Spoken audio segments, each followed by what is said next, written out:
পরশুরামের আজকের পর্বে শুরু থেকেই রহস্য আর উত্তেজনার আবহ তৈরি হয়। পরশুরাম এক রহস্যময় মহিলাকে দেখে সন্দেহ করে, তার সামনে গিয়ে বারবার জানতে চায় তিনি কে। অনেক চাপ দেওয়ার পর মহিলা নিজেকে নন্দা বলে পরিচয় দেয়, কিন্তু তার অস্বস্তি আর ভীত আচরণ দেখে বোঝা যায় সে কিছু একটা লুকোচ্ছে। পরশুরামের মনে হয় এই মহিলাই হয়তো সেই চিঠি লিখেছে এবং ফোন করে গুরুত্বপূর্ণ খবর দিয়েছে, কিন্তু নন্দা সবকিছু অস্বীকার করে।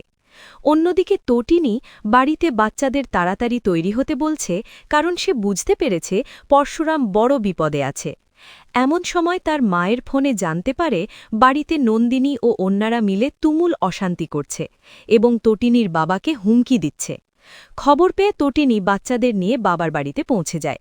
সেখানে গিয়ে সে উত্তপ্ত পরিস্থিতি দেখে ভেতরে না ঢুকে শুধু বাচ্চাদের মায়ের কাছে রেখে বলে তার জামাই বিপদে আছে, তাই তাকে এখনই যেতে হবে।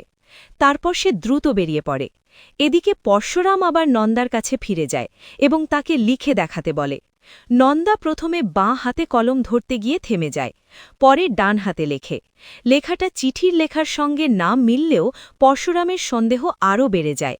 সে বুঝতে পারে এই হাত বদলের মধ্যেই বড় রহস্য লুকিয়ে আছে। কিছুদূর যাওয়ার পর সে আবার ফিরে এসে দেখে নন্দা কাউকে ফোন করার চেষ্টা করছে। ঠিক তখনই পরশুরামের গলার শব্দ শুনে নন্দা এতটাই ভয় পেয়ে যায় যে তার হাত থেকে ফোন পড়ে যায়। আর এই টান টান মুহূর্তেই আজকের পর্ব শেষ হয়।